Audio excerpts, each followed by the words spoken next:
Saludos amigos, buenas noches. Una vez más llegamos hasta sus hogares en ocasión de presentarles su programa El Pueblo Cuestiona, como todos los domingos a las 8 de la noche. Hoy tenemos un invitado que aún no ha llegado, pero nosotros no podemos permitir que el espacio quede en blanco o repetir programas anteriores. Vamos a hacer algunos comentarios de actualidad después de la pausa.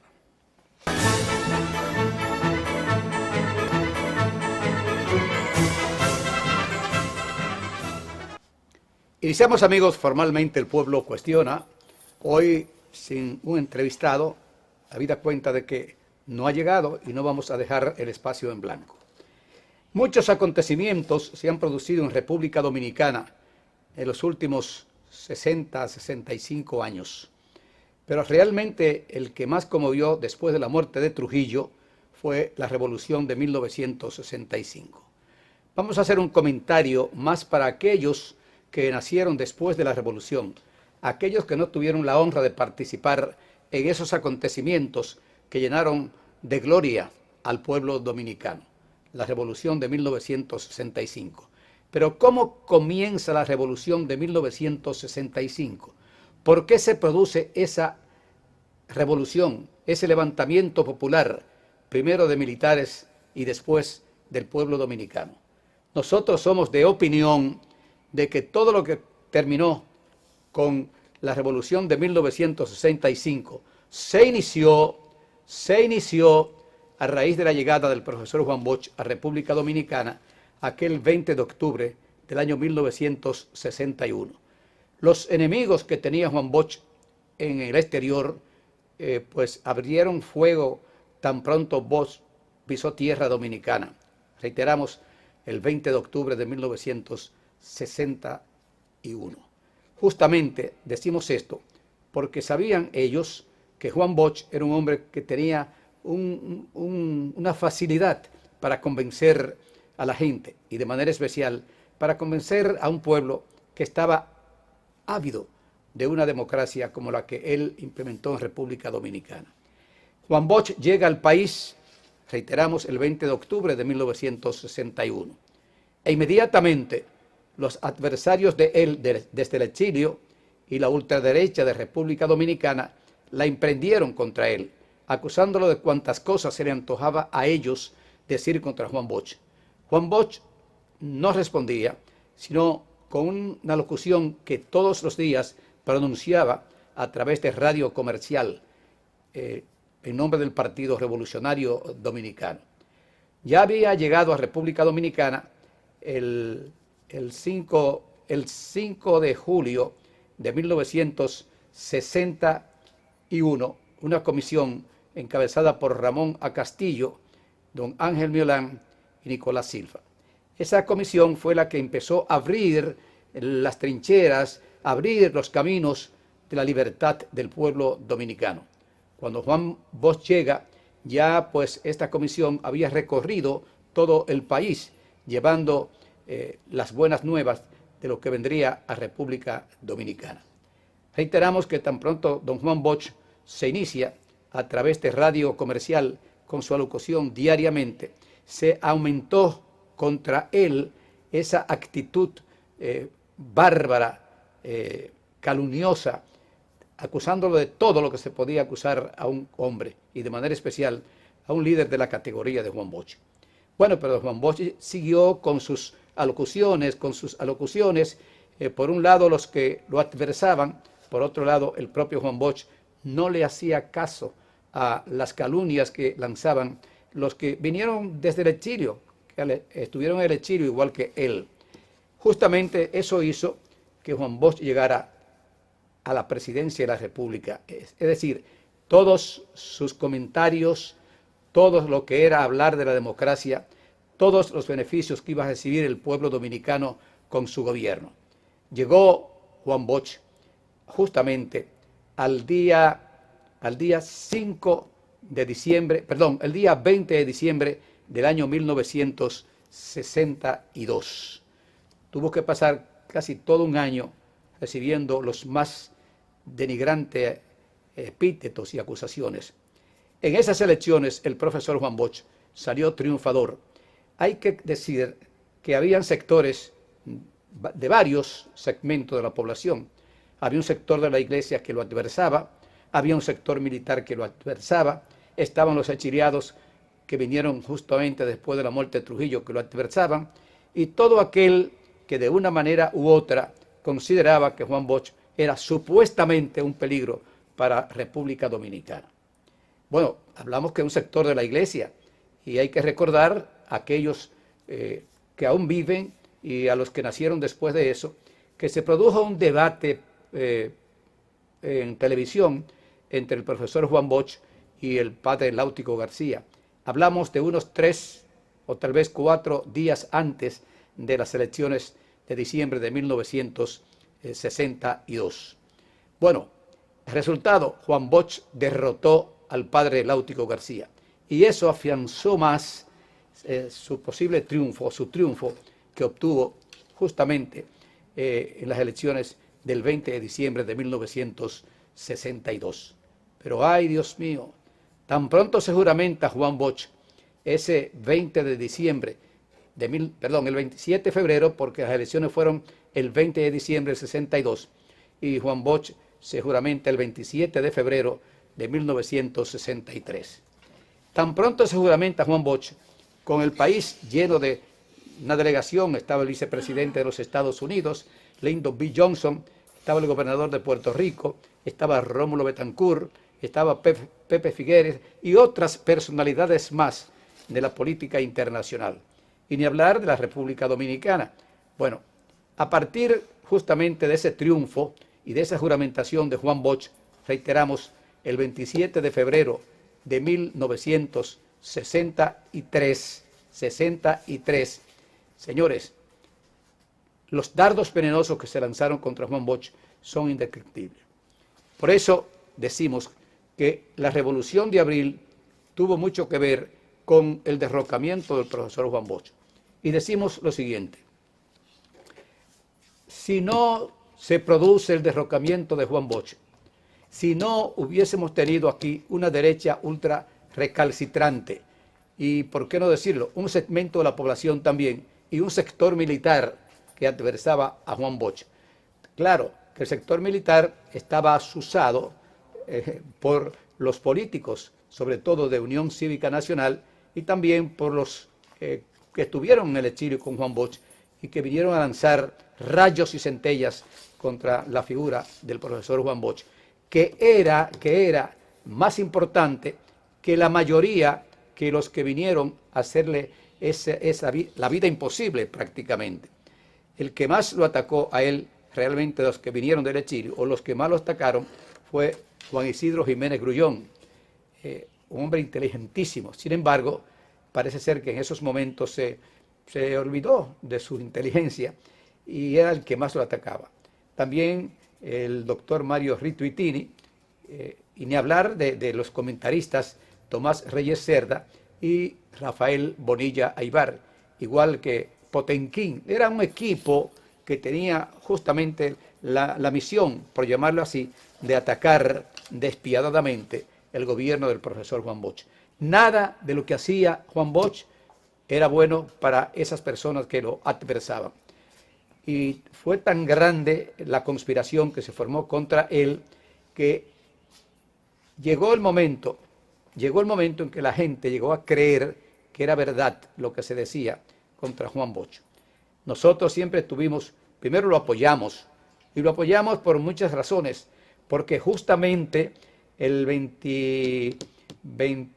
día 7 de noviembre de 1961 lo fuimos a visitar a la casa de su hermana Angelita Bosch, la madre de Milagros Ortiz Bosch, a la calle Polvorín.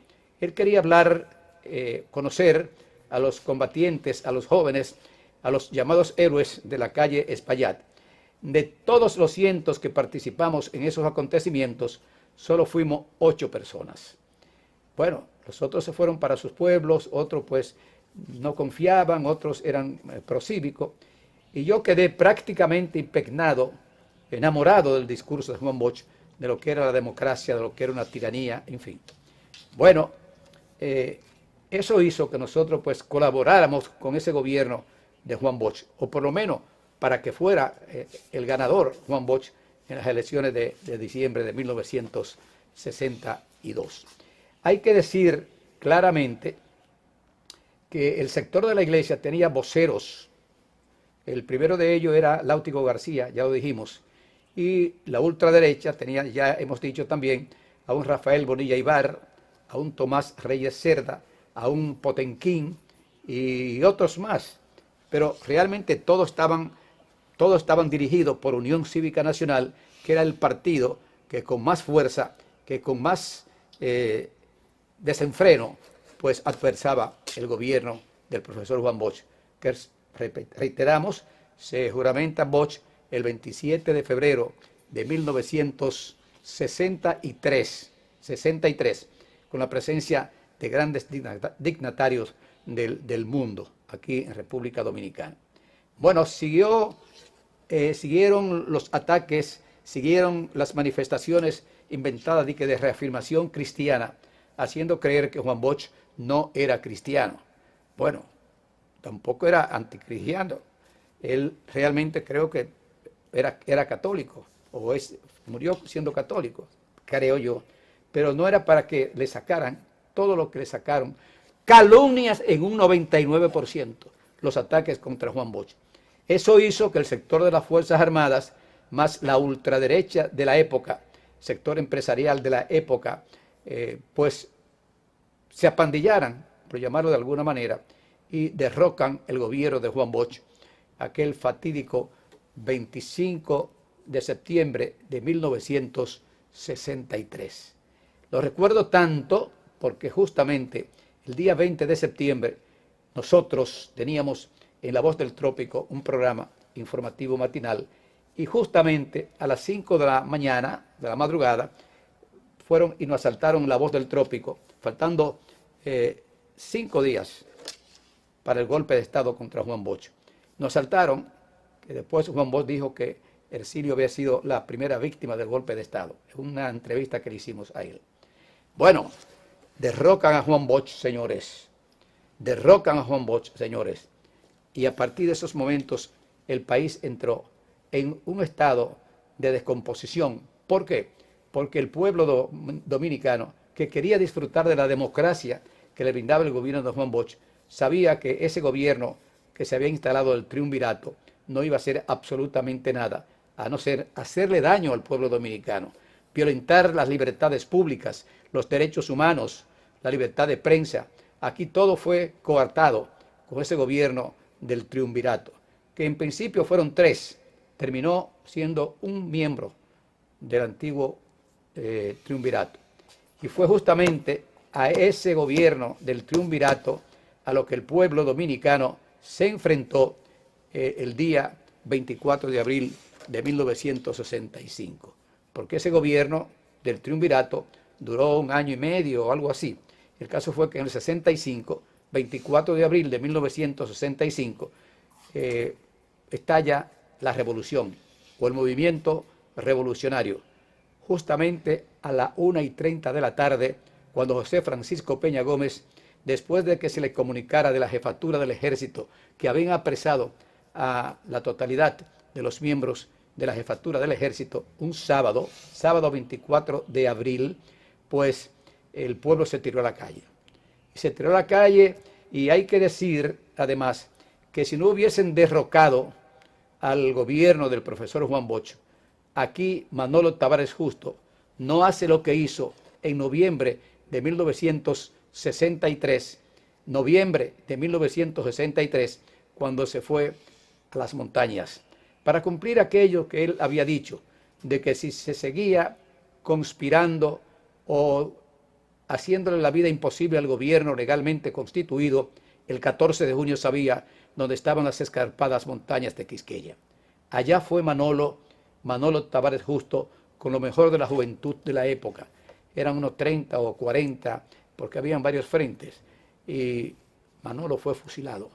Fue fusilado Manolo Tavares Justo, 1000 veces más importantes y con más valor pro patria que la guarnición que lo fusiló a él y a sus compañeros. Eso hay que decírselo a la juventud, porque la juventud ignora estas cosas. La juventud no sabe, perdón, un por ciento muy elevado de la juventud no sabe quién fue Manolo Tavares Justo, y mucho menos cómo murió Manolo Tavares Justo junto a sus compañeros. Pausamos.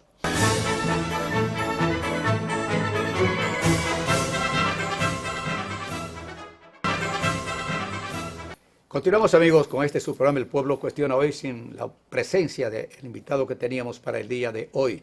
Pero hemos dicho que con motivo del 58 aniversario de la Revolución de Abril de 1965, pues quisimos tomar el programa para llevar algunas puntualizaciones sobre el acontecer político de aquella época, de 1965. Desde el 63 hasta el 65, el país vivió en pura inestabilidad. Decimos esto porque eran movimientos, apresamientos, una policía represiva en ese momento, le habían comido el cerebro a los militares, la Iglesia Católica también estaba metida en eso, es decir, un segmento de la Iglesia Católica. Y eso realmente hizo que se produjera la ida de Manolo a las montañas, a la Manacla, porque él quería cumplir con su palabra cuando aquel 14 de junio del 62 dijo frente al altar de la patria que si la oligarquía seguía haciéndole la vida imposible al gobierno legalmente constituido, el 14 de junio sabía dónde estaban las escarpadas montañas de Quisqueya. Así lo hizo, cumplió su palabra, pero a un precio que nadie quiere imaginárselo, para morir fusilado. Es decir, de la misma manera que murió su esposa o que murieron las Mirabal, murió también Manolo Tavares Justo. Y fue entonces cuando se encendió más la chispa de rebeldía del pueblo dominicano y sobre todo de la juventud dominicana, cuando se entera de la muerte de Manolo Tavares Justo, que por cierto, no me gusta hablar en primera persona, pero como parte de estos acontecimientos y como hay personas vivas, Hercilio Veloz no habla de nada que no tenga un testigo que pueda presentar.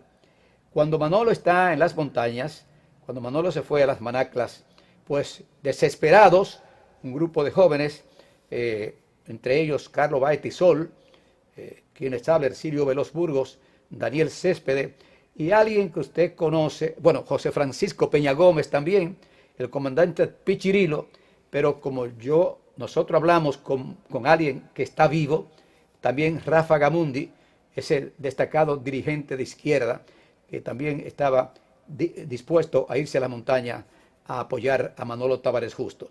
No nos fuimos, porque justamente el día 19 aproximadamente, de noviembre, llegó Peña Gómez, que estaba Peña Gómez también en ese grupo, y nos dijo que ya los militares tenían rodeado a Manolo Tavares Justo y que teníamos que desistir de eso. De manera que nosotros, Hercilio Veloz, como tengo testigo y está vivo y el pueblo lo conoce, que es Rafa Gamundi, hablo de estos acontecimientos. Hay otros acontecimientos en los que nosotros participamos que no lo contamos porque no hay nadie vivo que podamos decir, pregúntenle a fulano de tal. En el caso específico de Manolo Tavares Justo, bueno, ya teníamos la agrupación patriótica 20 de octubre, y fue justamente la agrupación patriótica 20 de octubre que se funda o se crea o surge a raíz de los acontecimientos de las calles Payat. Por eso estuvimos ahí Carlos Báez Tisol y Hercilio Veloz, que éramos dirigentes de la agrupación 20 de octubre, en la formación del grupo que iría a apoyar a Manolo Tavares Justo, cosa que no se dio, que tal vez nos hubiesen matado a todos, cosa que no se dio porque los militares habían rodeado a Manolo, justamente, y eso hizo que nosotros desistiéramos. Bueno, todo esto, el criminal golpe de Estado contra Juan Bosch, que todo el mundo sabe que fue un crimen lo que se cometió contra Juan Bosch, con la constitución más progresista, con la constitución más pro pueblo que se pudo haber visto en República Dominicana. Bueno, nosotros seguimos luchando por los medios que teníamos en ese momento. Bueno, conspirando contra el triunvirato, nuestro programa de radio, conspirando que teníamos en La Voz del Trópico. Olvidaba decir que el día 20 de septiembre, 5 días antes del golpe de Estado contra Juan Bosch. Quien les habla, Hercilio Veloz, tenía un programa en La Voz del Trópico, informativo matinal, y resulta que fueron 5 personas y nos asaltaron en La Voz del Trópico. Entraron 3 personas armados con pistolas, un sacerdote se quedó fuera, no entró, pero entró Tomás Reyes Cerda, entró Máximo Fiallo y entró otra persona que andaba apellido Faneite, pero quien me puso la pistola en la frente fue Máximo Fiallo. Me obligó a salir de la cabina. De ahí no sabía yo qué hacer y me fui hacia la casa de Manolo Tavares Justo, que estaba en la calle Rosa Duarte, esquina Caonabo, en la residencia de Juan B. Mejía y de Elsa Justo, la prima hermana de Manolo. Cuando llego allí, veo a Manolo, una bata, y lo primero que me dice, sí, Hercilio, lo estaba escuchando, ya esto se embromó, él dijo otra palabra más fuerte. Y a partir de esos momentos se ve que ya él estaba ya gestando irse a la montaña. Pero nosotros, además, y hablo de nosotros, y tengo personas vivas, teníamos unas armas guardadas en un lugar en la calle, detrás de Fasaco, en la calle Mauricio Báez, pero alguien que se enteró de que esas armas estaban ahí, fue uno de nosotros que estábamos en la universidad, exiliados, que decía Manolo que le facilitáramos esas armas. Y naturalmente, como fue una persona de mucho prestigio, que lo queríamos mucho, quien fue a buscar esas armas, que fue Luis Ibarra Ríos, a quien entregamos los 2 bultos que tenían las armas. Fuimos y la enterramos, esas armas, en la calle Mauricio Báez, detrás de Fasaco, en la casa de Carlos Olivero Guzmán, que está vivo, y por eso lo digo, porque hay un testigo vivo, Carlos Olivero Guzmán, que venía justamente de las filas del 14 de junio. Todos esos acontecimientos pasaron antes del 24 de abril de 1965. Otras cosas que hicimos, no tenemos testigo que podamos mencionarlo, pero sí hicimos varias cosas. De manera que esto es el inicio de lo que fue la revolución de 1965. Cuando José Francisco Peña Gómez, aquel 24 de abril de 1965, a través de Radio Comercial, arenga al pueblo y le informa lo que está pasando o lo que ha pasado, que tienen preso a la jefatura del Ejército Nacional, del kilómetro, creo que del kilómetro 6 era que estaba ahí, y que el pueblo tenía que tirarse a las calles, apoyar a esos militares que habían hecho preso a la jefatura del Ejército Nacional. Nosotros salimos inmediatamente a las calles a ver cómo se estaba desenvolviendo todo. Pero de ahí salimos para transportación. ¿A qué salimos para transportación? Bueno, a buscar armas, eso fue el 25, perdón. El 25 a buscar armas, y a los 3 que fuimos nos dieron a cada uno un fusil más grande que nosotros. Bueno, más grande que Hercilio Veloz. En lo que no pudimos usar porque no sabíamos ni siquiera manejar el fusil. Sin embargo, el fusil nuestro estuvo en el Copelo porque logramos pasarlo de Radio Santo Domingo Televisión hacia la zona constitucionalista. Allí duró ese fusil hasta el día 15 de junio de 1965, 15 de junio de 1965, cuando aquel crimen que se cometió contra la zona constitucionalista, cuando las fuerzas interventoras quisieron pues tomar a Ciudad Nueva. El fusil se lo entregué a alguien de un comando, que ni recuerdo qué era, pero tengo fotos de esa época. Bueno, partiendo de ahí, señores, partiendo de todo lo que le he dicho, la ida de Manolo a las montañas, la cantidad de presos, de muertos que habían en esos, o que se produjeron en esos años, pues es que estalla la revolución. Es que estalla el movimiento armado de República Dominicana en esos momentos, como en otros países. Cuando el doctor José Francisco Peña Gómez, reiteramos, va y toma desde Radio Comercial e invita al pueblo a apoyar a los militares. Bueno, llega eso fue el 24, llega el 25, el gobierno de Donald Reid Cabral pues se niega a renunciar, y lo que amenaza con meter preso a todos los que habían hecho el asalto, no el asalto, habían hecho preso a los militares de transportación. Bueno, pero llega ya el 24, 25. El 25 nosotros estamos en Radio Santo Domingo Televisión a la 1:30 aproximadamente. Porque el 24 en la tarde, cuando Peña Gómez llama, el 24 en la tarde, un grupo de locutores patriotas, encabezado por Luis Acosta Tejeda, José Antonio Núñez Fernández, Jaime López Brache, así como también con Pedro Muñoz Batista y otros más. Testigo de ese acontecimiento, Fernando Casado, que aún vive, y las fotos que están en los periódicos de la época, cuando llevan presos a los locutores que habían tomado a Radio Santo Domingo Televisión. Le estamos hablando de una manera cronológica de los acontecimientos. Todo está allá porque Donald Reed Cabral se negaba a renunciar, pero renunció. El 25 en la madrugada renunció Donald J. Reed Cabral. Y entonces pues fue cuando los que sí queríamos que el pueblo, la vuelta a la Constitución de 1962 se pusiera en ejecución de nuevo. Bosch ya estaba deportado en Puerto Rico. Bosch, Magluta y otras personas más. Bueno, estaba también el presidente del Senado de la República, estaba en Puerto Rico. Ahora bien, el 25 de septiembre, y tengo que traer esto a colación, ya tenemos tomada de nuevo a Radio Santo Domingo Televisión. Eran aproximadamente la 1 de la tarde. Y mentira nuestra, excúseme. 26 a la 1 de la tarde aproximadamente, llega Francisco Alberto Camaño Deñó al estudio.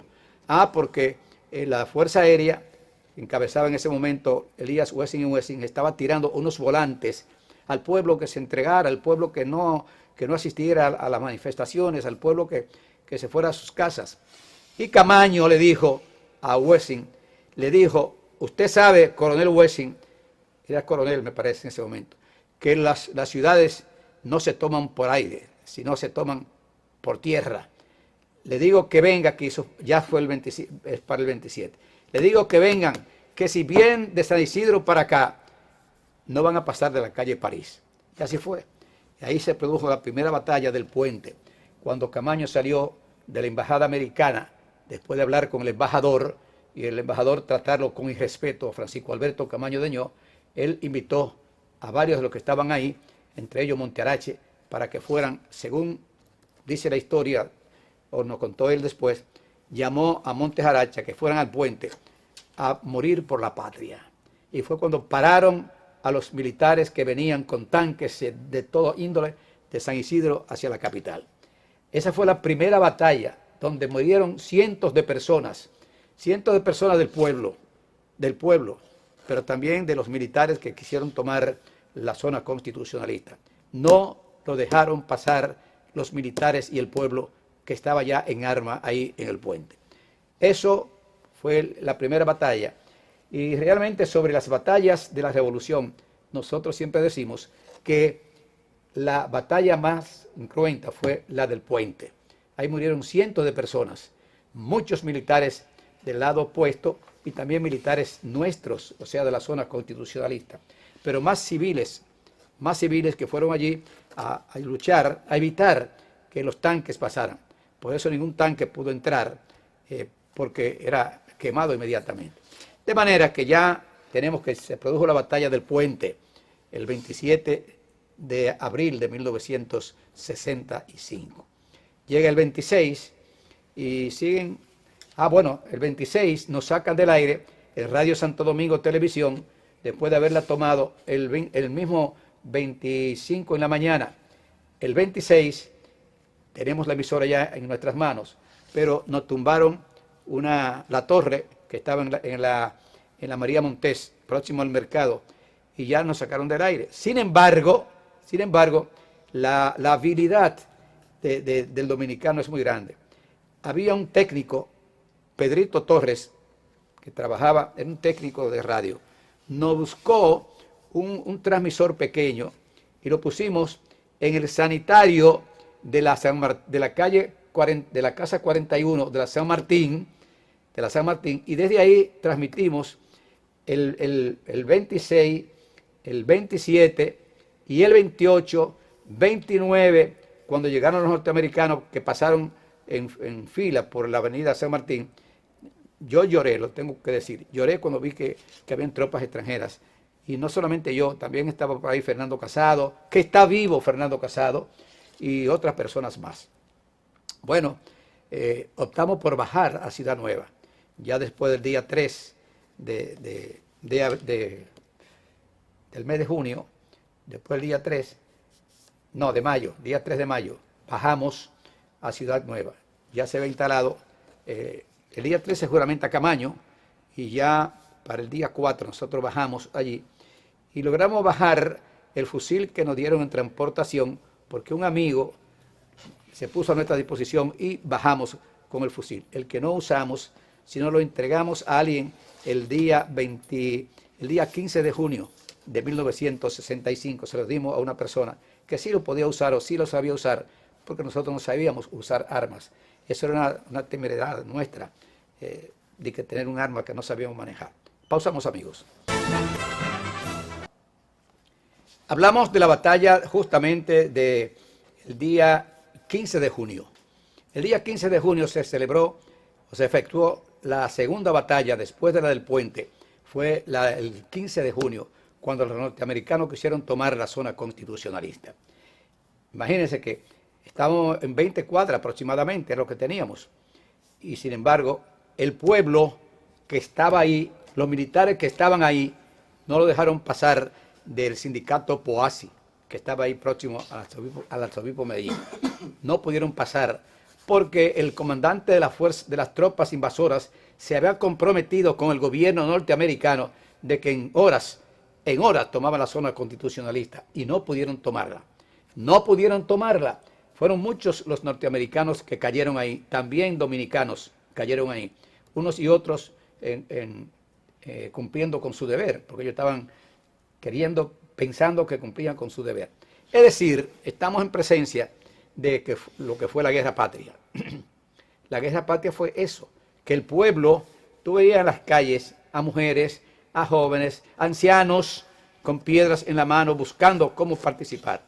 Pero ya para el día 7, 8, 9, justamente de mayo, pues se formaron los comandos, 14 de junio, del MPD, las rolitas, en fin, yo no sé cuántos comandos eran, porque yo no estuve en ningún comando. Mi comando era la emisora constitucionalista, o sea, lo que era H&Z en el edificio Copelo, que el gobierno de Camaño pues lo tomó la emisora porque estaba en la zona nuestra, que también creo que tomaron los norteamericanos el transmisor de la emisora de Radio Universal de Eris Pérez. Tengo entendido que fue así. Sí, lo tomaron, pero nosotros tomamos a la emisora H&Z.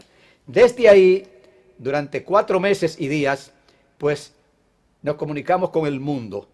En el caso éramos 32 locutores los que estábamos allí. Mientras los militares nuestros y los civiles nuestros armados estaban custodiando las entradas a la zona constitucionalista, nosotros estábamos informando al mundo lo que estaba pasando en República Dominicana. Recuerdo perfectamente mi horario de turno era, o sea, mi turno era de 10 a 12 de la noche y de 6 a 8 de la mañana, porque Ercilio Veloz dormía en el Copelo. Por eso y estaba ahí junto con Franklin Domínguez, que vive Franklin Domínguez, y con Mario Báez Asunción. Éramos los 3. Estaba Graveley también, que era el que manejaba, aprendía seguido el transmisor. Bueno, justamente, señores, esas noches fueron noches terribles, porque eran el tableteo de ametralladoras. Decirle que los muertos del día 15 de junio, porque fueron 15 y 16, pero la batalla fuerte fue la del 15 de junio, cuando empezaron a llegar los cadáveres al hospital Padre Villini. El primer cadáver que llegó fue un niño como de 4 o 5 años, semidesnudo, traspasado con una bala en el vientre. Después llegaron y empezaron a llegar piernas, brazos, llegaron gente como Ilio Capozzi, que llegó allí, Andrés Rivière fue que llegó. Andrés Rivière llegó allí muerto. También llegó Jacques Biot, un haitiano que era especialista en armas. Y la morgue del hospital Padre Villini estaba prácticamente repleta de presos, de muertos. Y eso indignó más al pueblo dominicano. Por eso Camaño celebró una rueda de prensa el mismo 15 de junio en un cine que está ahí en la Arzobispo Noel, y ahí fue cuando le dijo que si lo que querían era fuego, fuego le íbamos a dar. Tengo la foto de esa cosa, de esa actividad, de esa rueda de prensa. Y el 16 también se produjo otro gran combate, justamente en la zona constitucionalista, queriendo tomar la zona constitucionalista. Pero había unos militares, que esto es importante que ustedes lo sepan, que estaban emplazados en molinos dominicanos. Y desde allá, no fueron pocos los dominicanos que murieron, porque él estaba con mira telescópica desde el molino dominicano, y todo el que pasaba o caminaba por el Conde le disparaban desde allá. Y también desde el Rompeola había otro que también le tiraba a todo el mundo. Entonces, esas gente, tanto el de allá como el Rompeola, pues desistieron después que vieron que no podían hacer absolutamente nada. Hasta que llega el 3 de septiembre de 1965, y justamente cuando el coronel Camaño renuncia, en uno de los actos más multitudinarios que se pudo haber dado en República Dominicana, en la fortaleza Osama. Ese acto donde él dijo la palabra de que vengo a entregarle al pueblo lo que el pueblo me ha dado, o sea, el cargo. Entonces, por eso Camaño se vistió con el traje que realmente le cabía ponerse, el traje de héroe nacional, de patriota, pero no solo Camaño, todos los que lo acompañaron a él ahí con armas en la mano, pues eran héroes nacionales o son héroes nacionales. La juventud dominicana tiene que buscar por todos los medios cómo estudiar los acontecimientos de abril de 1965. ¿Por qué murieron tantos dominicanos? Bueno, murieron porque en principio era una lucha entre dominicanos, la guerra patria, o más bien un levantamiento, una revolución. Pero cuando llegan los norteamericanos, a partir del día 28 de abril, ya era una guerra patria. Y ya, señores, era luchando contra los que vinieron a agredir, a pisotear la soberanía nacional. El pueblo dominicano, los dominicanos todos, de una manera u otra, tenemos que conocer estos acontecimientos. Y nosotros queremos protestar de la manera más enérgica porque esos acontecimientos no se lo dan a los estudiantes en las escuelas, en las universidades, para que sepan qué pasó y cuál fue la lucha del pueblo dominicano para que nosotros pudiéramos vivir hoy en un gobierno o en un estado de libertades públicas, derechos humanos. Es decir, para llegar a esta situación que vivimos hoy, los dominicanos tuvieron que morir muchos dominicanos que entregaron sus vidas por la patria de Juan Pablo Duarte, de Ramón Matías Mella, de Francisco de Rosario Sánchez, de Gregorio Luperón y de todos aquellos más, de Manolo Tavares Justo, y de todos aquellos que murieron, como murió después Francisco Alberto Camaño Deñó. De manera que, a grandes rasgos, no es fácil narrar de una manera pormenorizada, cronológicamente, los acontecimientos que sucedieron desde el 24 de abril de 1965, se cumplieron 58 años, hasta el día 3 de marzo de 1965. Es decir, esos 4 meses no fueron fáciles. No fueron fáciles. Ver un pueblo queriendo luchar, ya no habían armas para el pueblo. Hubieron levantamientos, se produjeron levantamientos en San Francisco de Macorís, pero lo fusilaron a todos en San Francisco de Macorís. De manera que, a grandes rasgos, tal vez con algunas lagunas, aquí hemos hecho un programa, pero para recordar a los héroes de la Revolución de Abril de 1965. Fueron miles los dominicanos que murieron, miles los que quedaron heridos.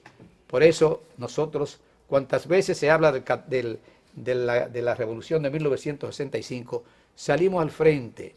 Y salimos al frente porque tuvimos ahí, no estábamos en frente de batalla, eso estaban los militares y los comandos.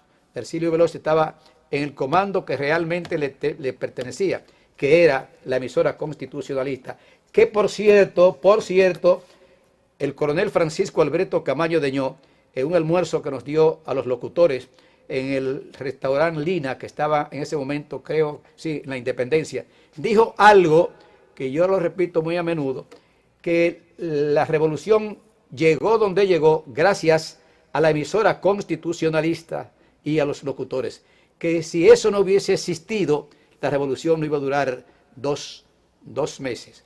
Digo, no iba a durar 2 semanas, perdón. ¿Y por qué dijo eso él? Y yo lo repito hoy. Estábamos luchando contra 5 emisoras. 5 emisoras. Radio San Isidro, Mi Radio, el canal oficial Radio Santo Domingo Televisión, La Voz de la OEA y La Voz de los Estados Unidos. Y nosotros con una emisora. Esa emisorita o esa emisorota, HIZ, y los locutores, los 32 locutores que estábamos allí, fuimos lo que hicimos el trabajo para llevar la concientización al pueblo dominicano, para decirle a los norteamericanos que después pasaron la Fuerza Interamericana de Paz, decirle no pasarán como no pudieron pasar. Y naturalmente recordar aquello de un día más dominicano que escribió valientemente Franklin Domínguez y que lo leyó Luis Acosta Tejeda, que a Ercilio Veloz le tocó el siguiente trabajo. Como cerrábamos la emisora a las 12 de la noche, poníamos solamente el himno nacional. Pero a las 6, cuando abríamos la emisora, poníamos 3 cosas. Primero el himno nacional, después un día más dominicano y después el himno de la revolución.